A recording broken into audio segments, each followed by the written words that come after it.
જોરદાર તાળીઓના ગડગડાટ સાથે હાર્દિક આમંત્રણ આપીએ માનનીય શ્રી અમિતભાઈ શાહ સાહેબને તેઓના માર્ગદર્શક ઉદ્બોધન માટે।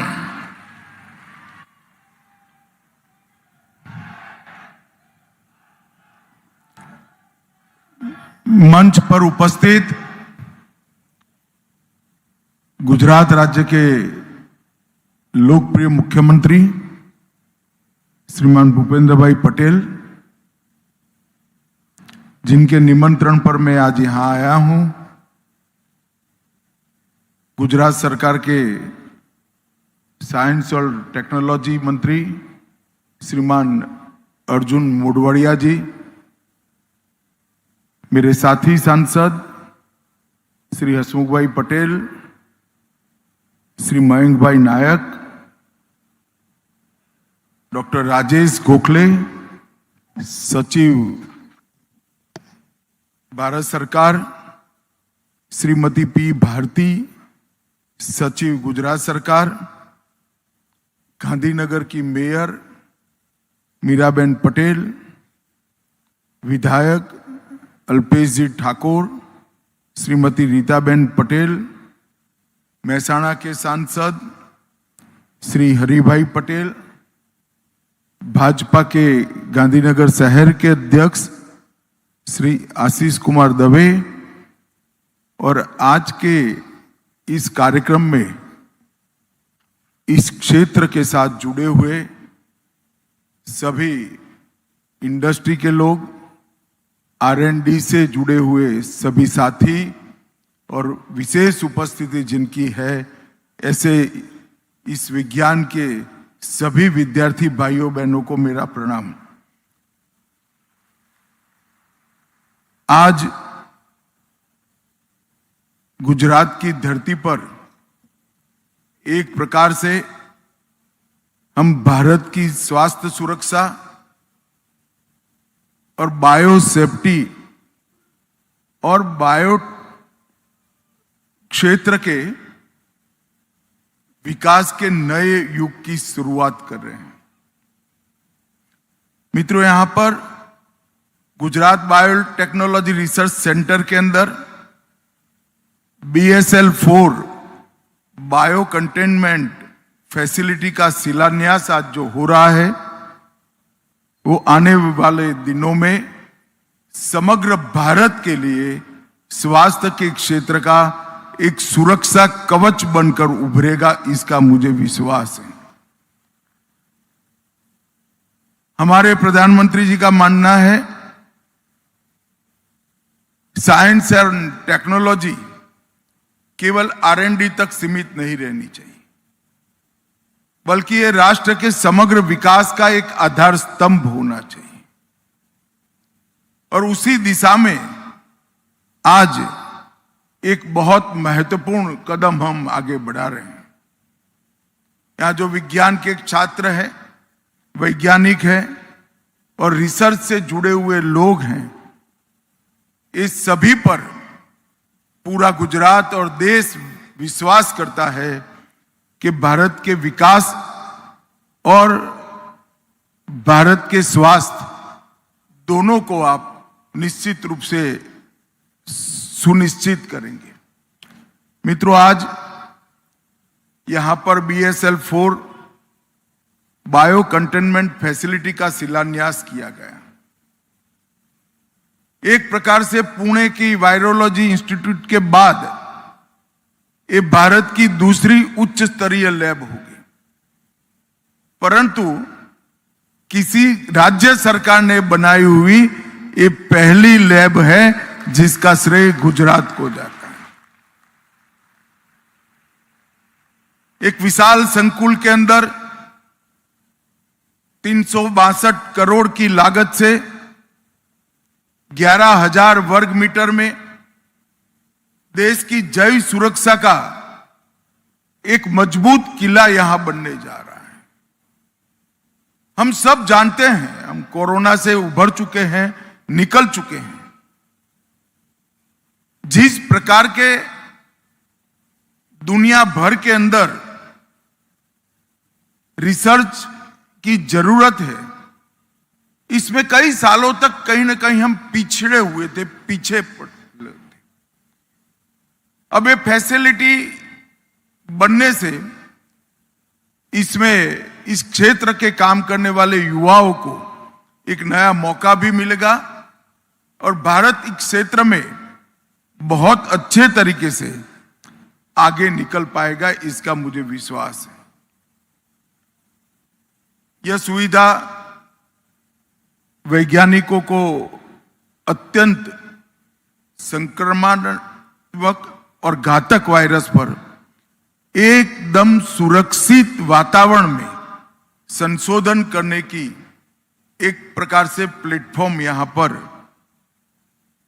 उपलब्ध होगा और यहां पर दुनिया भर की अच्छे से अच्छी BSL-4 लैब का स्टडी कर ये इंफ्रास्ट्रक्चर बनाया गया है। सिर्फ मानवीयों के लिए नहीं, पशुओं से होकर मानवी तक पहुंचने वाले रोगों का भी अध्ययन करने की यह विश्व स्तरीय व्यवस्था यहां पर होगी। एक अध्ययन है कि 60 से 70% नई बीमारियां पशु से होकर इंसान तक पहुंचती है। इसलिए भारत सरकार ने वन हेल्थ मिशन से मानव और पशु दोनों की सुरक्षा सुनिश्चित करने का कार्यक्रम हाथ में लिया है। यही कार्यक्रम का एक अगला स्टेज है। अब हमारे वैज्ञानिकों को खतरनाक वायरस के सैंपल जांचने के लिए विदेश पर निर्भर नहीं रहना पड़ेगा और स्वाभाविक है, विदेश पर निर्भर नहीं रहेंगे तो इसकी जांच में तेजी भी आएगी और हम आत्मनिर्भर भी होंगे। मैं गुजरात की बात करूं तो हमने चांदीपुरा वायरस और लंपी स्किन डिसीज का प्रकोप हमने देखा है। ये बीमारियों ने एक प्रकार से हमें चेतावनी दी है कि BSL-3 से भी उच्च स्तरीय सुविधाओं की सख्त जरूरत है। आज ये BSL-4 लैब वो सभी सुविधाओं की पूर्ति करेगी, इसका मुझे पूरा विश्वास है और आनंद भी है। ये काम चलाऊ टेम्पररी सुरक्षा हमारा लक्ष्य नहीं है। हम एक प्रकार से रिसर्च बेस्ड परमानेंट सुरक्षा चाहते हैं। इसीलिए ये लैब हमारी सभी रिक्वायरमेंट्स को पूरा करेगी, इसका मुझे विश्वास है। मित्रों, विगत 11 साल में बायोटेक्नोलॉजी के क्षेत्र में अभूतपूर्व विकास हुआ है। बायोटेक क्षेत्र में हमें काफी सफलता मिली है। यहां जो स्टूडेंट्स बैठे हैं, साइंटिस्ट बैठे हैं, इंडस्ट्रियलिस्ट बैठे हैं, उनको मैं बताना चाहता हूं ये क्षेत्र के अंदर बहुत बड़ा पोटेंशियल है। 2014 में भारत की बायो इकोनॉमी $10 बिलियन थी। मेरी बात ध्यान से सुनना और विशेषकर विद्यार्थी सुने। 2014 में भारत की बायो इकोनॉमी $10 बिलियन की थी और 24 के फाइनेंशियल ईयर समाप्त होने के साथ ही ये $166 बिलियन को क्रॉस कर रही है। एक 10 साल के अंदर 17 गुना विकास, ये बताता है कि भारत के युवा कर सकते हैं, भारत के उद्योगपति भी कर सकते हैं। जरूरत इनको इंफ्रास्ट्रक्चर प्रोवाइड करने की है, शासन का समर्थन उनको प्राप्त हो, इसकी जरूरत है। मैं इसको और डिटेल में बताना चाहता हूं मित्रों। 2014 में बायोटेक क्षेत्र में काम करने वाले स्टार्टअप की संख्या 500 से कम थी।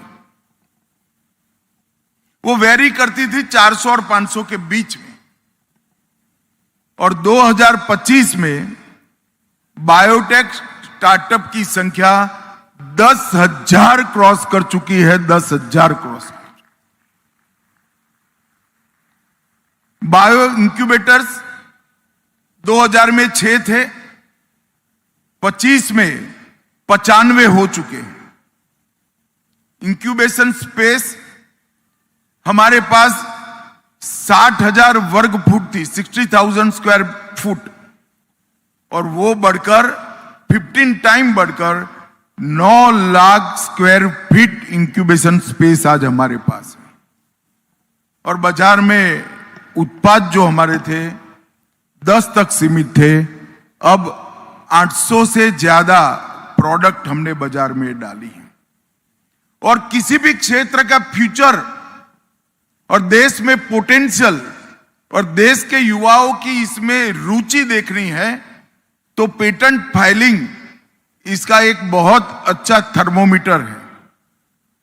2014 में 125 पेटेंट इस क्षेत्र में भारत के फाइल हुए थे और 2025 में 125 से बढ़कर हम 1300 तक पहुंच चुके हैं। मित्रों, ये बताता है कि हम कर सकते हैं। और प्राइवेट फंड 10 करोड़ का लगा था, सिर्फ 10 करोड़ का, अब 7,000 करोड़ से ज्यादा इन्वेस्टमेंट इस क्षेत्र में हो चुका है। मैं इसलिए बताना चाहता हूं कि जो युवा इस क्षेत्र को कैरियर बनाना चाहते हैं, आप दमखम के साथ, आत्मविश्वास के साथ आगे बढ़िए। आपका फ्यूचर बहुत उज्जवल है। इस क्षेत्र में बहुत बड़ा पोटेंशियल पड़ा है और इस क्षेत्र में काम करने वाले भारत के युवाओं ने साबित कर दिखाया है कि हमारा युवा जॉब सीकर नहीं है, जॉब क्रिएटर है। वो आपने साबित कर रख दिया है। मित्रों, आज भारत एक प्रकार से दुनिया का सबसे बड़ा वैक्सीन निर्माता देश है। विश्व की 60% वैक्सीन हमारे यहां बनी। सर्वाइकल कैंसर की पहली स्वदेशी वैक्सीन सर्वावैक और विश्व की पहली डीएनए आधारित वैक्सीन कोरोना की भारत में बनी। और ये सब इस बात के द्योतक है कि क्षेत्र में भारत को अभी और बहुत और आगे बढ़ाना है। इसलिए वर्ष 23 में भारत सरकार ने बायो E3 नीति लागू कर बायोटेक को बढ़ाने का फैसला लिया। ये E3 क्या है? इकोनॉमी, एनवायरमेंट और एम्प्लॉयमेंट, ये तीनों को जोड़कर E3 बनाया गया है। और मुझे विश्वास है कि ये पॉलिसी हमें आगे बहुत बहुत आगे तक ले जाएगी। जीनोम इंडिया प्रोजेक्ट में 10,000 से ज्यादा व्यक्तियों के जीनोम सीक्वेंसिंग को हमने स्टोर कर लिया है और ये हमारे बहुत बड़ी उपलब्धि। मित्रों, आज आप सभी लोग मेरे मत क्षेत्र के अंदर बैठे हैं। यहीं से मैं सांसद बनकर देश की संसद में जाता हूं, इसलिए आपका विशेष स्वागत करना चाहता हूं। और मैं गुजरात में जो बायोटेक क्रांति हुई इसकी भी बात आपको बताना चाहता हूं। मुझे याद है, मैं भी गुजरात सरकार में मंत्री था। 2 दशक पहले Gujarat state biotechnology mission GSBTM की स्थापना नरेंद्र मोदी जी की परिकल्पना से हुई। तब काफी लोगों को लगता था कि एक सपना है, इस देश में क्या हो सकता है इस क्षेत्र के अंदर। मगर दूरदर्शिता के साथ मोदी जी ने एशिया की पहली डेडिकेटेड बायोटेक यूनिवर्सिटी बनाई और गुजरात बायोटेक्नोलॉजी यूनिवर्सिटी ने इस देश के अंदर नई शुरुआत की। आज ये बच्चे जो तालियां बजा रहे हैं, मुझे विश्वास है आने वाले दिनों में गुजरात बायोटेक्नोलॉजी यूनिवर्सिटी के स्टूडेंट बड़े से बड़े वैज्ञानिक बनकर इस क्षेत्र के अंदर भारत को समग्र विश्व में टॉप पर ले जाने का काम करेंगे। और उसी उद्देश्य से गुजरात बायोटेक्नोलॉजी यूनिवर्सिटी भी बनी और उसी उद्देश्य से मिशन का भी स्थापना। और इसी से आगे बढ़ते हुए 2018 में जिस परिसर में हम बैठे हैं, गुजरात बायोटेक्नोलॉजी रिसर्च सेंटर बना, इसका उद्घाटन हुआ और स्वयं मोदी जी ने इसका उद्घाटन रखा। मित्रों, गुजरात आज देश के शीर्ष 5 राज्यों में शामिल है, टॉप 5 में है। मगर जब ये BSL 4 फैसिलिटी शुरू हो जाएगी, हम इसमें टॉप करेंगे, इसका मुझे पूरा विश्वास है। बायोटेक पॉलिसी के तहत 20,000 करोड़ का निवेश और 1 लाख रोजगार का लक्ष्य हमने रखा है। मेगा प्रोजेक्ट के लिए विशेष सहायता भी घोषित की है और GBRC जो बना वो भारत सरकार के डीप ओशियन मिशन में आज बहुत महत्वपूर्ण फॉरवर्ड भूमिका अपना रहा है। ये BSL 4 फैसिलिटी एक प्रकार से बहुत जरूरी फैसिलिटी। हम जानते हैं कुछ साल पहले कोरोना ने पूरे विश्व को झंझोर कर रख दिया। शुरू में तो ऐसा लगता था कि इसका कोई रास्ता मानवी निकाल पाएगा भी या नहीं निकाल पाएगा। और पूरे देश के लोग चिंतित थे, इतना ही नहीं दुनिया भर के स्वास्थ्य के क्षेत्र में काम करने वाले पंडित भारत की चिंता करते थे और उनकी चिंता वाजिब थी, क्योंकि हम सब जानते थे उस वक्त हमारा हेल्थ इंफ्रास्ट्रक्चर इतना मजबूत नहीं था। वो सोचते थे हम तो निपट लेंगे, जो डेवलप कंट्रीज थे, मगर भारत का क्या होगा। उस वक्त मेरी कुछ लोगों से बात होती थी, मैं लेमैन की भाषा में कहूं तो वो कहते थे ट्रक के ट्रक भरकर लाशें निकलेगी भाई, सावध रहना। और जब कोरोना समाप्त हुआ भाई, तो कोरोना का सबसे अच्छा मुकाबला अगर किसी ने किया तो मेरे देश भारत ने किया। मेरे कुछ परिजन अमेरिका रहते हैं, उनको वैक्सीनेशन के बाद सर्टिफिकेट लेने में 3 महीना लगता था। भारत ने सबसे ज्यादा वैक्सीन दिए, 140 करोड़ की आबादी को 2 बार वैक्सीन दिए गए और सबको मोबाइल पर मोदी जी के हंसते हुए चेहरे के साथ तुरंत ही सर्टिफिकेट मिल जाता। ये टेक्नोलॉजी का कमाल था। टीका लगाने के तहत अनेक जगह पे कैंप लग गए, डिसिप्लिन लाइनें, कॉफी देने की व्यवस्था, अनेक स्वयंसेवक, मेडिकल क्षेत्र में काम करने वाले रिटायर्ड हुए कर्मचारियों ने भी सेवा दी, डॉक्टरों ने भी सेवा दी और एक मिशन की तरह हम एक खतरे से बाहर आए, सबसे पहले बाहर आए और सुरक्षित होकर बाहर आए। बाद में बहुत सारे लोग स्टडी करने के लिए आए। उन्होंने मुझे पूछा कि भाई भारत में ये सफलता मिली, इसका कारण क्या था। मैंने कहा भाई इसका कोई वैज्ञानिक कारण नहीं है, ये सोशल साइंस का विषय है। तो उनका कैसे? मैं कहा आपके यहां कोरोना के खिलाफ सिर्फ सरकार लड़ती थी, कि हाँ सरकार ही लड़ेगी। मैंने बोला हमारे यहां फेडरल स्ट्रक्चर है, हमारे यहां केंद्र सरकार भी लड़ती थी, राज्य सरकार भी लड़ती थी, लोकल बॉडीज भी लड़ती थी और सबसे बड़ी बात 140 करोड़ भारतीय एक साथ होकर कोरोना के खिलाफ।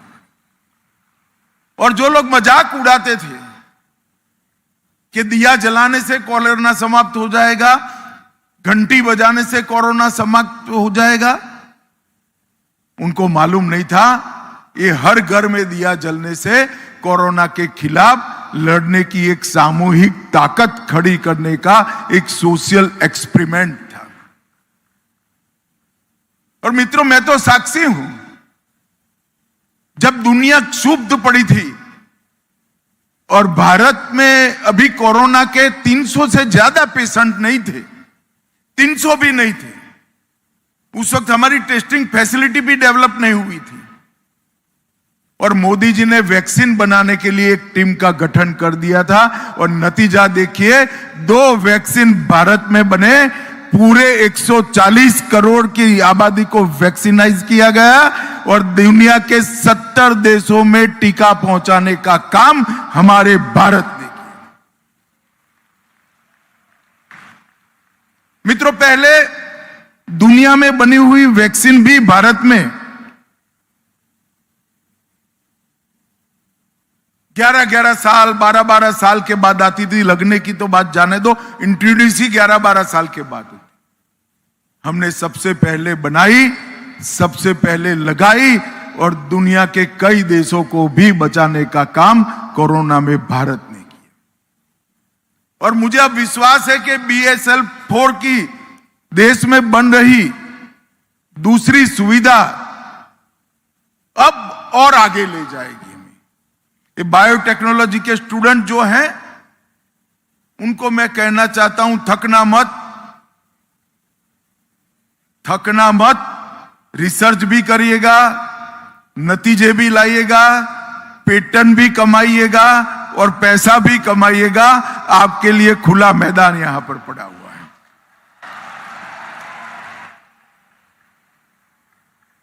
है 140 करोड़ की आबादी में अब तक पुणे में एक ही BSL 4 लैब थी, मतलब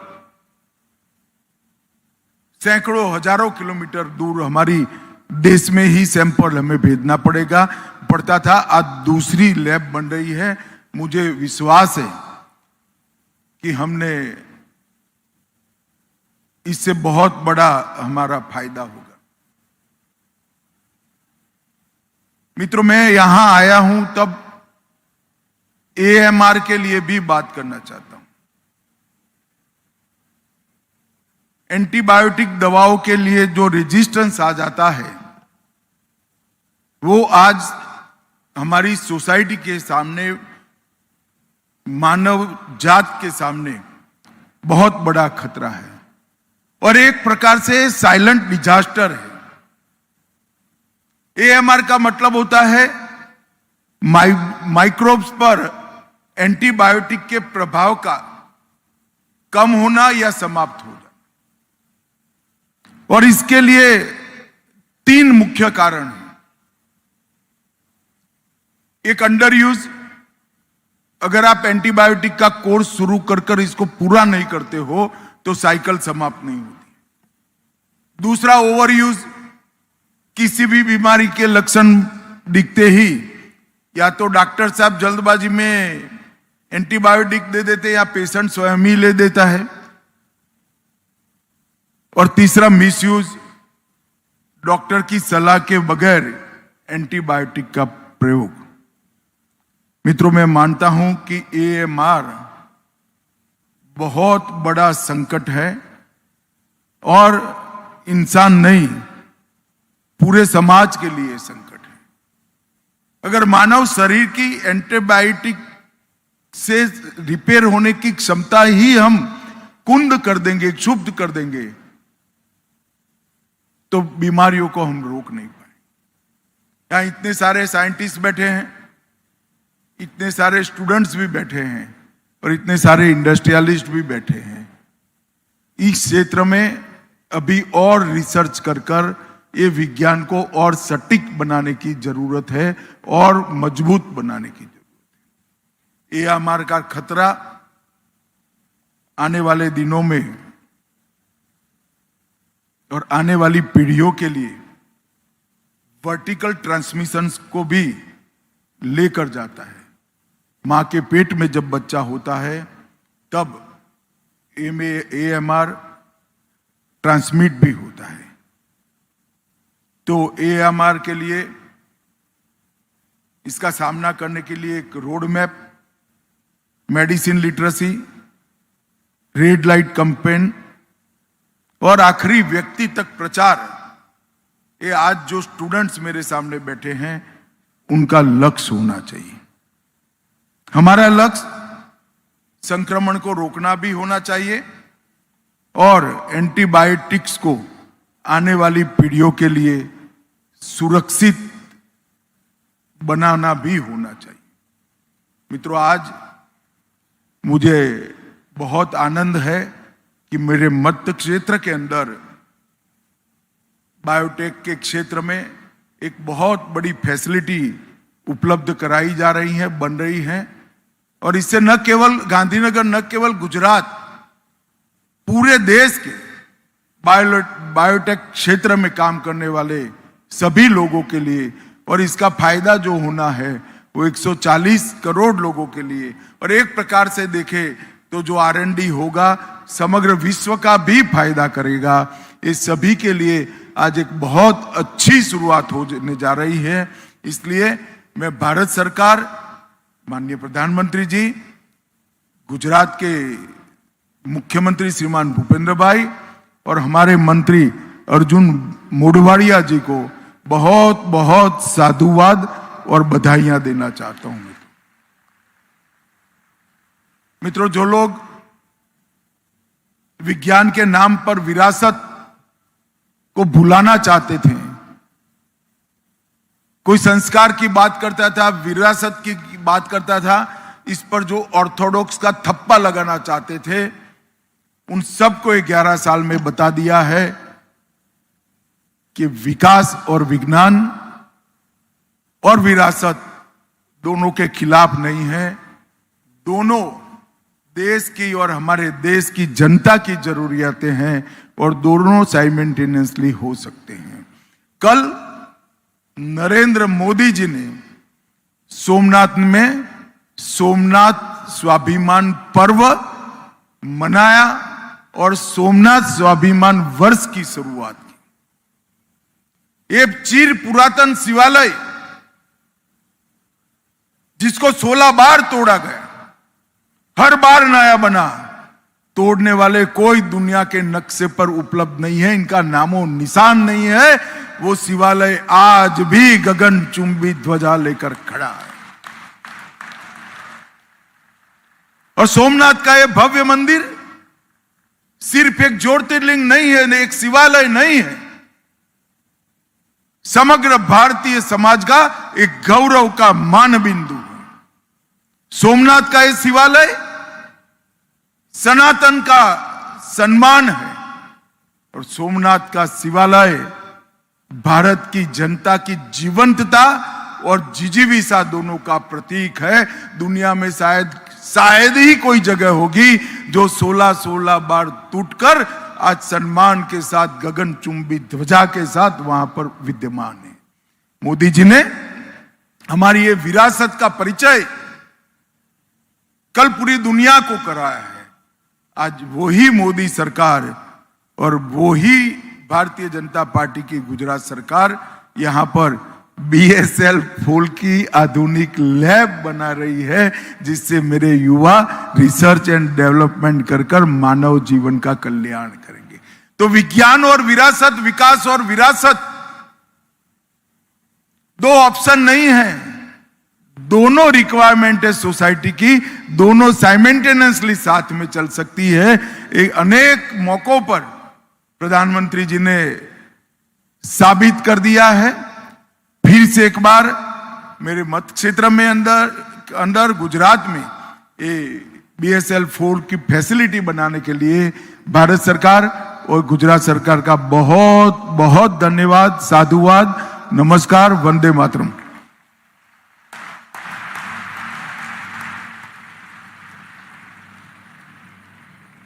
माननीय अमित शाह सर, आपके शब्दों में जो स्पष्टता और राष्ट्र के प्रति प्रतिबद्धता है वो हमारे लिए